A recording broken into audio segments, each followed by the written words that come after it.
It is a familiar scene, played out in chapels and cathedrals across the globe. The music softens, the sermon ends. A velvet bag or a polished wooden plate begins its slow journey down the pews. You see hands reaching into pockets and purses, pulling out folded bills and envelopes. It is a sacred moment, a weekly ritual of faith and obedience. This is the act of tithing, the practice of giving 10% of your income back to the church. For generations, this has been presented not as a choice, but as a divine command, a non-negotiable term of your spiritual contract. We were taught this from a young age, often before we could even understand the value of money. The message was simple and powerful. God requires this portion. Give it, and you will be blessed beyond measure. Your finances will multiply, your health will flourish, and your life will be shielded from harm. Hold it back, and you risk inviting a curse. You risk financial hardship, spiritual barrenness, and divine disapproval. It is a powerful narrative, one that intertwines financial prosperity directly with religious devotion, making every dollar a testament to one's faith. This belief is deeply embedded in the fabric of modern Christianity, repeated from pulpits with unwavering certainty. Pastors quote scripture pointing to verses that seem to lock this rule in place. Malachi's warning to not rob God echoes through sanctuaries, creating a sense of urgent obligation. Luke's promise of a good measure, pressed down and shaken together, is presented as the guaranteed return on your spiritual investment. The message is clear. Your giving is transactional. Your 10% is the key that unlocks God's storehouse of blessings, a required payment for divine favor. But what if this deeply held belief is built on a foundation that is not as solid as it seems? What if the ritual we perform so faithfully every Sunday is not what we think it is? The act feels ancient, holy, and untouchable. It has been passed down through families, reinforced by community, and preached with such passion that to question it feels like an act of rebellion. It feels like questioning God himself. Yet, beneath the weight of tradition and the threat of curses, a different story waits to be told, a story that begins not with money but with something far more fundamental.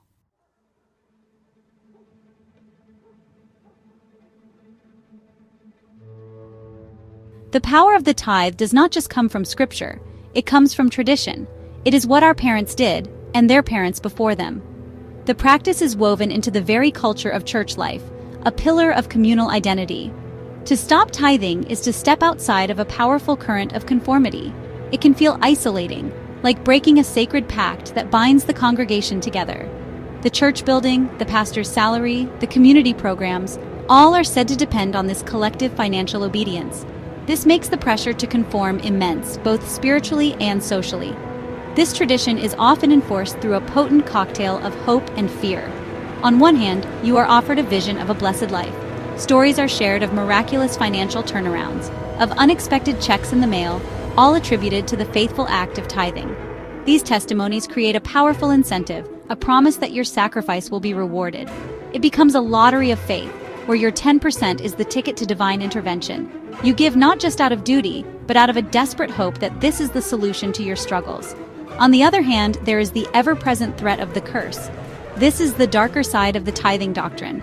If you are struggling financially, if you lose your job, if your car breaks down, the blame is often turned back on you. Did you pay your full tithe? Were you disobedient? This teaching creates a devastating cycle of guilt and shame. It suggests that your poverty is a sign of your spiritual failure. It is a heavy burden to carry, especially for those who are already barely making ends meet, forcing them to choose between buying food and avoiding God's wrath. This system effectively turns a relationship with the divine into a financial transaction governed by fear. It frames God not as a loving parent, but as a celestial creditor, keeping meticulous records of who has paid their dues. The 10% figure becomes an absolute, a rigid law that makes no allowance for personal circumstances, for poverty, or for crisis. It is a system that demands payment regardless of the cost to the individual or their family. This rigid interpretation has become so ingrained that many have never stopped to ask where it truly came from. Perfect.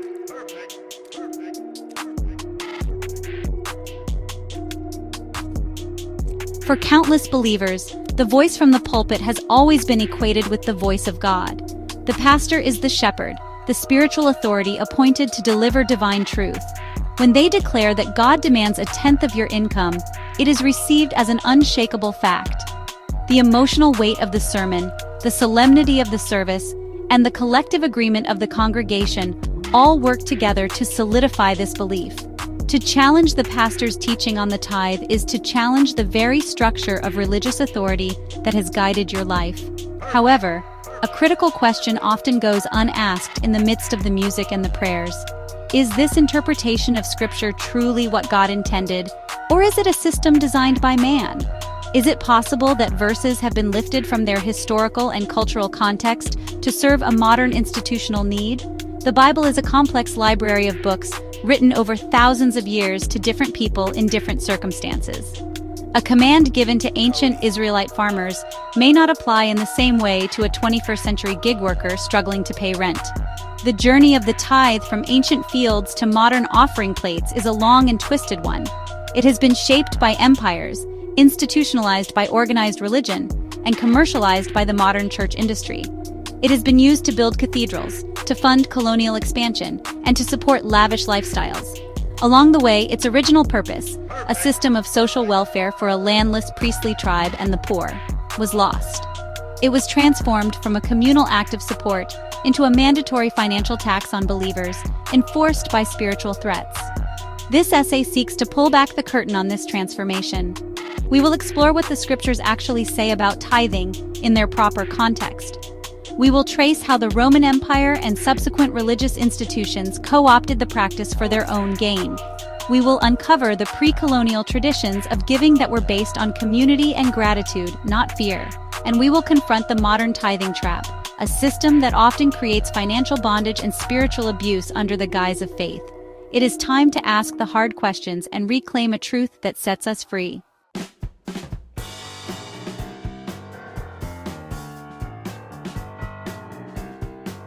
Tithing in ancient Israel wasn't about money. It was a tenth of crops, fruit, and livestock, given as a physical acknowledgement that all provision came from God. The tithe was always agricultural, never a paycheck. Modern teachings often ignore this, turning a law about food into a command about cash. The original focus was on sustenance and community, not financial transactions.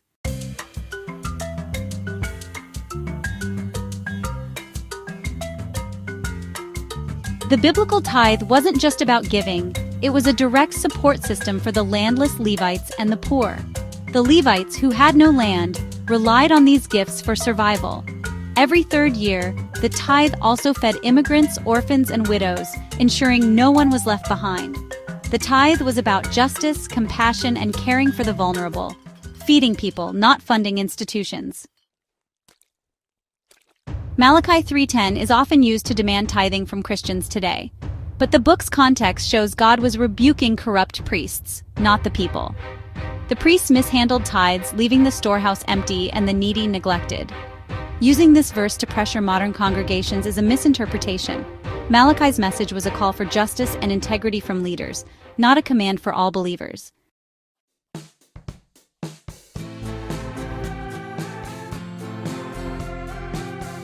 When we move from the Old Testament to the New, everything changes. Yeshua fulfills the law, and the old system, including tithing, becomes obsolete. Jesus never commands tithing, he only mentions it to rebuke the Pharisees' legalism. The apostles never require tithing. Instead, giving is voluntary, generous, and from the heart. The New Testament's silence on tithing is a statement. A new, better way of giving has come.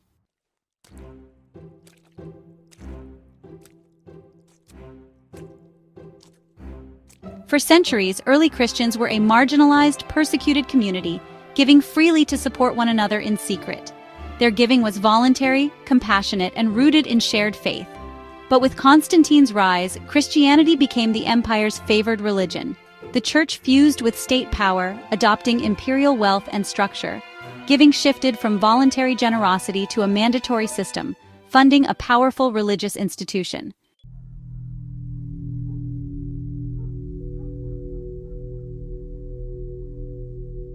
The tithe began as a voluntary gift, but over centuries, church leaders made it a legal obligation. In 585, the Second Council of Macon declared tithing a divine law, with excommunication for those who refused.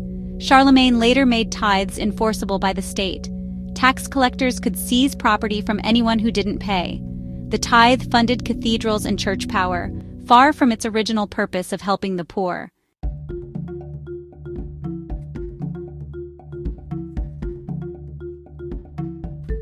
The tithe fueled the church's grand cathedrals like Notre Dame and Canterbury, symbols of immense power and wealth.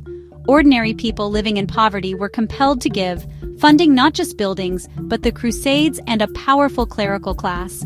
The church's coffers overflowed, creating a vast divide between its riches and the people's hardship.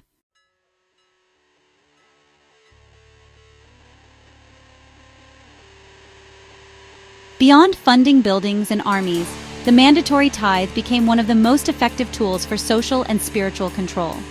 In a world where the church was the sole gatekeeper to salvation, the threat of excommunication for non-payment was a weapon of immense power. To be cut off from the church meant being ostracized by your community, denied a Christian burial, and, as it was taught, being condemned to an eternity in hell. This fear was a powerful motivator that ensured compliance. The tithe was not paid cheerfully.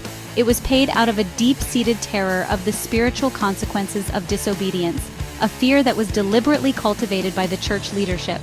This system created a clear power dynamic. The clergy held the keys to both heaven and hell, and the price of entry was 10%. This financial obligation reinforced the hierarchical structure of the church, placing the laity in a position of permanent subservience. They were not partners in the faith. They were subjects of a spiritual kingdom, required to pay tribute to their rulers. This arrangement stifled dissent and critical thinking. To question the tithe was to question the authority of the church itself, an act that could bring swift and severe punishment. It was safer to simply pay and obey, regardless of the personal hardship it caused. The church created a narrative that equated its own institutional prosperity with God's blessing. A wealthy church, it was argued, was a sign of a righteous society. Therefore, contributing to the church's wealth was every person's sacred duty. This clever framing turned a system of financial extraction into an act of piety. People were taught to feel good about their own impoverishment if it meant the church was growing richer, as this was supposedly a reflection of their collective holiness. The focus shifted from personal acts of charity and justice to the impersonal act of funding a massive bureaucratic organization. This model of control through financial obligation had long-lasting effects. It ingrained in the culture of Western Christianity the idea that one's relationship with God is intrinsically linked to financial support of a religious institution. It normalized the use of fear and guilt as tools for fundraising. It taught generations of believers that their primary spiritual duty was to pay up, and that the leaders of the church were entitled to this payment. This mindset, forged in the fires of medieval Europe, did not disappear with the fall of feudalism. It was a powerful and profitable system, and it was about to be exported to the rest of the world.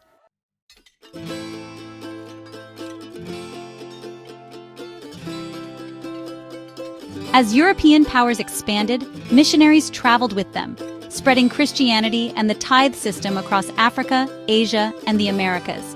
They replaced local traditions of giving with a legalistic, institutional tithe, often enforced as a spiritual tax. For subsistence communities, this was a heavy burden, diverting resources from families to the church. Today, the legacy remains. Tithing is deeply entrenched, often preached with even more fervor than in Europe.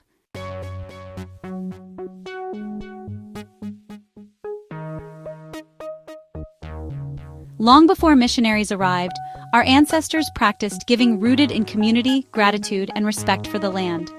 Giving was woven into daily life, not a transaction, but a rhythm of generosity. People gave what they could: food, labor, wisdom, guided by tradition and collective need. Generosity defined honor. Wealth was measured by what one gave, not what one kept. This communal spirit stood in stark contrast to the individualistic giving brought by colonizers.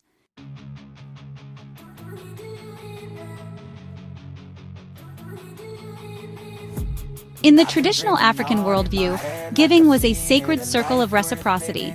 Offerings to the land, spirits, and community were meaningful acts. Yams, kola nuts, and livestock symbolized respect and gratitude. The well-being of one was inseparable from the well-being of all. This was not charity, but duty, a living system where giving kept life in balance and ensured no one was left behind.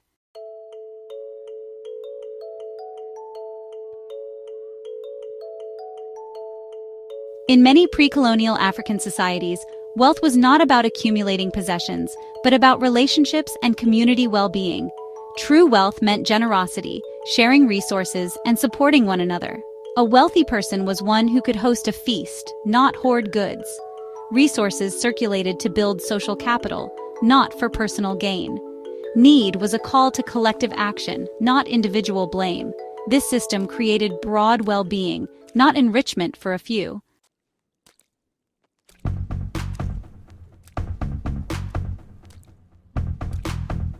The arrival of European missionaries and colonizers marked a violent interruption of these ancient traditions. The colonial powers brought with them a new god, a new economic system, and a new definition of what it meant to be civilized. The communal, earth-based spiritualities of Africa were summarily dismissed as paganism and devil worship.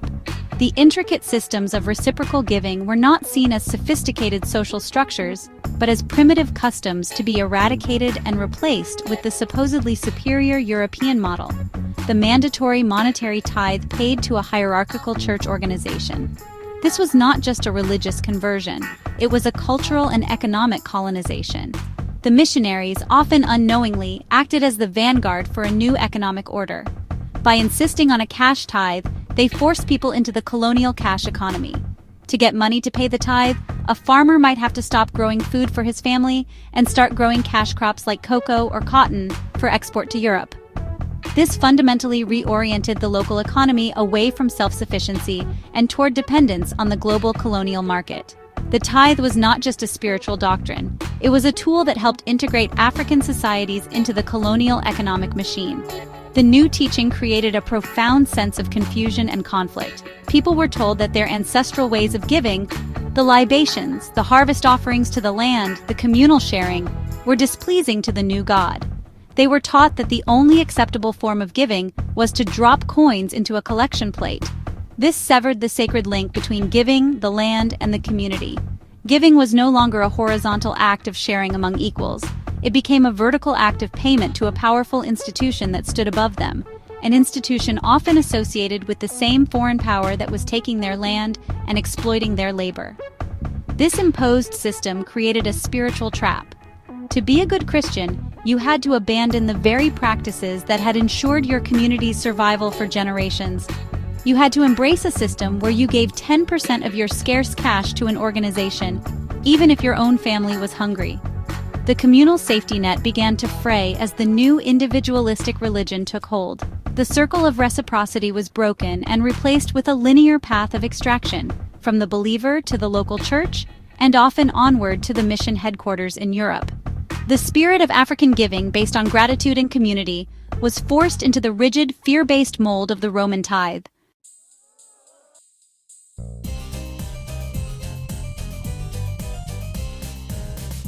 Step into a modern megachurch and you'll find a spectacle: lights, smoke, booming music, and a pastor who's more performer than shepherd.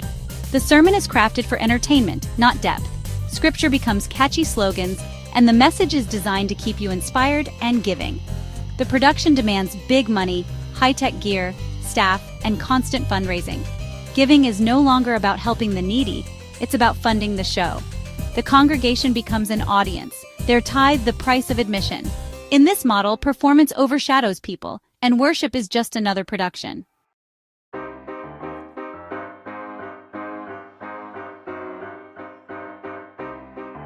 At the core of the tithing business is the prosperity gospel. Give money, get rich. Scripture is twisted into a promise of financial return. Tithing becomes a spiritual investment, not an act of worship. Struggling? Tithe more. Sick?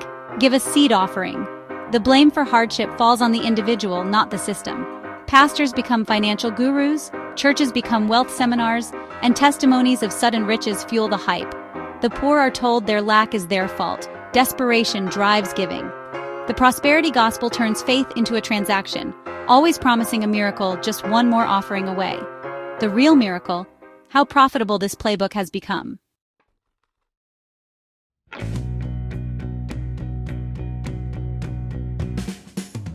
millions pour in, but where does it go? Not to the poor, but to mortgages, salaries, and luxury for top leaders. Pastors live like CEOs, mansions, cars, jets, while donors struggle. Financial transparency is rare. Questioning it is discouraged. The early church gave directly to those in need. Now funds vanish into bureaucracy and branding. The tithe's purpose is inverted. It enriches the few, not the many. The offering plate has become a pipeline to privilege.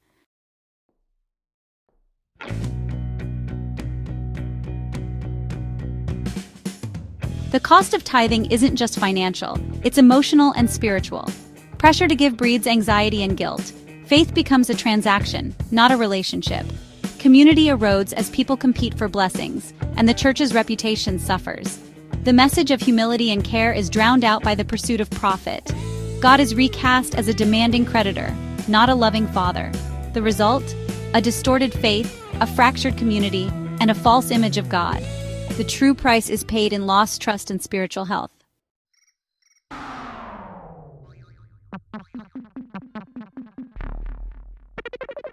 Tithing has gone digital. Apps, texts, and auto payments make giving constant and effortless. It's no longer a conscious act of worship, but a subscription. Set it and forget it. Churches track giving data, linking donations to membership and status.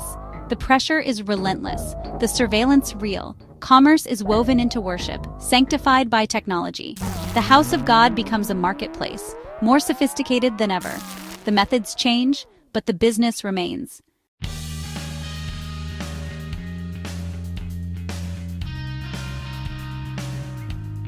The modern tithing doctrine blames the poor for their poverty. If you're struggling, it's your fault for not giving enough. This teaching turns faith into shame, and the church into a courtroom. Real needs are ignored. The solution is always give more. Prosperity is equated with holiness, poverty with failure. Compassion is replaced by judgment, and community by competition. The tithing trap steals not just money, but dignity and hope.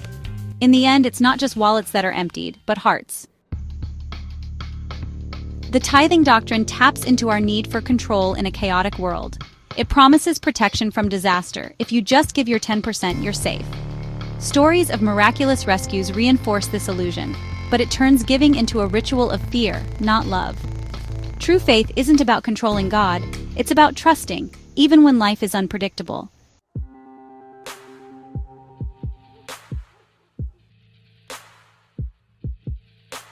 Within the culture of many modern churches, the pastor's authority is presented as absolute and divinely appointed. They are seen as God's spokesperson, the chosen vessel for delivering spiritual truth to the congregation. This creates an environment where, honestly, questioning the pastor's teaching is often equated with questioning God himself. This dynamic is used with powerful effect when it comes to the doctrine of tithing. The message is delivered with such certainty and passion that to doubt it feels like an act of rebellion against the divine order. The pastor's words are wrapped in the authority of Scripture, making it incredibly difficult for the average believer to challenge them. This sets up a loyalty test for every member of the congregation. When your own reading of the Bible or your own life experience begins to contradict the pastor's tithing message, you are faced with a difficult choice. Do you trust your own conscience and understanding, or do you submit to the authority of the leader? For many, the social and spiritual cost of dissent is just too high. Questioning the pastor can lead to being labeled as divisive, rebellious, or unfaithful. It can result in being marginalized within the community, losing friends, and even being asked to leave the church. It's far easier to silence your doubts and conform. This loyalty test effectively shuts down critical thinking and personal study of the Scriptures. Instead of encouraging believers to be like the Bereans in the book of Acts, who examined the Scriptures every day to see if what Paul said was true, the system demands blind acceptance.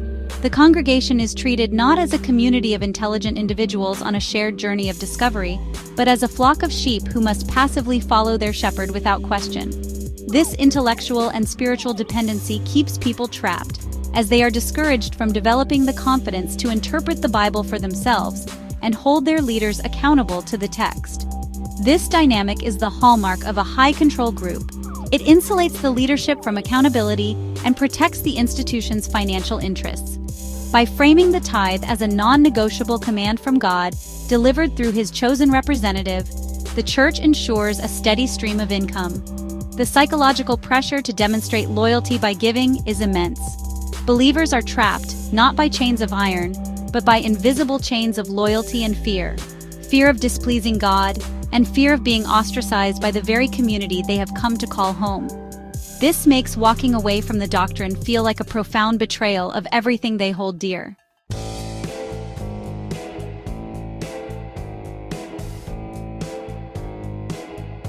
For those raised in the tithing system, letting go can be terrifying. It's not just about money, it's about defying a belief, risking social rejection, and questioning your identity. The fear of curses, of being judged, and of losing your community is real. Breaking free takes courage, choosing your own conscience over fear. The first step is always the hardest.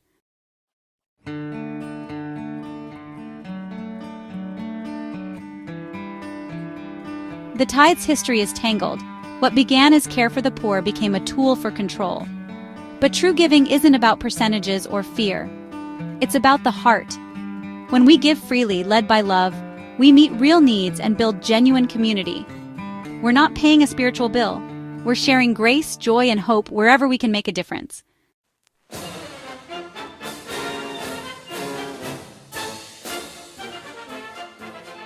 Reclaim your spiritual authority. Read the Bible for yourself, seek truth, and let your conscience guide you. Your worth isn't measured by money given, but by your inherent value. Step out of fear and into authentic faith. Let your generosity be free, uplifting, and real. Share this truth, challenge systems of control, and help others break free. Reclaim your power, restore the truth.